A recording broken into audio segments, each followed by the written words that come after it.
Cybersecurity, information security, and project management.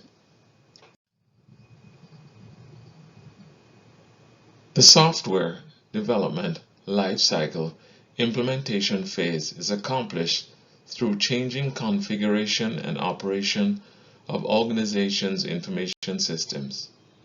Implementation includes changes to procedures through a policy, people through training, hardware through firewalls, software through encryption, and data through classification.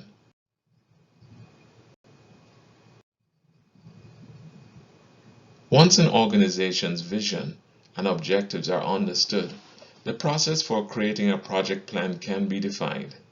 The major steps in executing a project plan are planning the project and supervising tasks and action items and wrapping up. Developing the project plan includes work to be accomplished, assigning tasks, start and end dates, the amount of effort required, and the estimated capital and non-capital expenses. This is an example of a project plan. The work breakdown structure, which includes the task, resources required, the start and end dates, the estimated effort in hours, the estimated capital expense, estimated non-capital expense, and dependencies. When working on a project, we should consider the following: financial, the priority, time, schedule, staff, procurement, organizational feasibility, and training. Financial considerations. No matter what information security needs exist, the amount of effort that can be expended depends on the funds available. The cost-benefit analysis must be verified prior to development of the project plan. Both public and private organizations have budgetary constraints through a different nature. To justify an amount budgeted for a security project at either public or profit organizations, it may be useful to benchmark expenses of similar organizations. For project planning, there are priority considerations. The most important information security controls should be scheduled first. Implementation of controls is guided by prioritization of threats and value of threatened information assets. For project planning, time and scheduling considerations.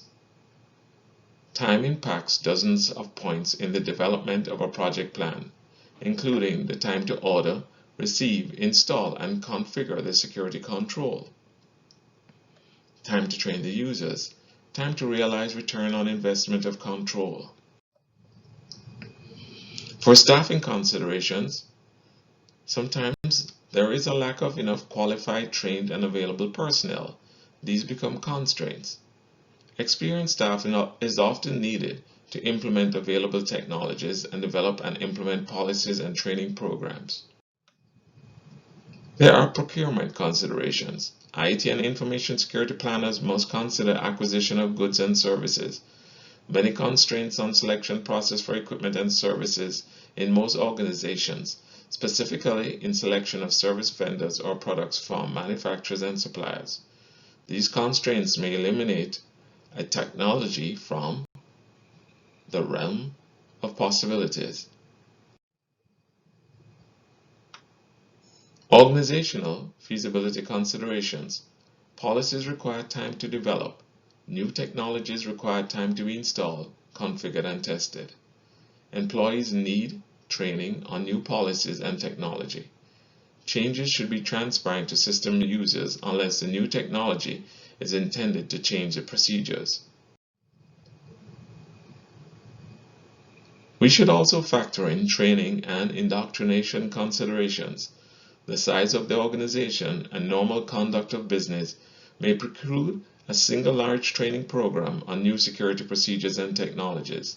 Thus, the organization should conduct phased-in or pilot approach to implementation.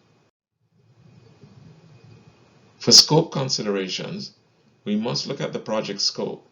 This concerns the boundaries of time and effort hours needed to deliver planned features and the quality level of project deliverables. In the case of information security, project plans should not attempt to implement the entire security system at one time. Project management requires a unique set of skills and a thorough understanding of a broad body of specialized knowledge. Most information security projects require a trained project manager, a CISO, or a skilled IT manager versed in project management techniques.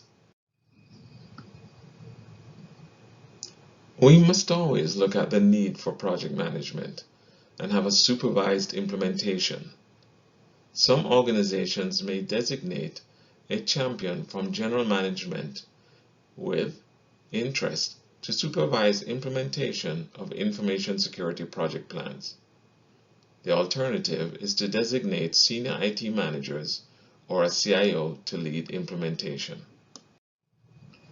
When executing the plan, remember, negative feedback ensures project progress is measured periodically. Measured results compared against expected results.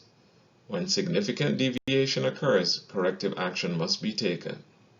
Often, the project manager can adjust one of three parameters for tasks being corrected: effort and money allocated, scheduling impact, or the quality or quantity of the deliverable.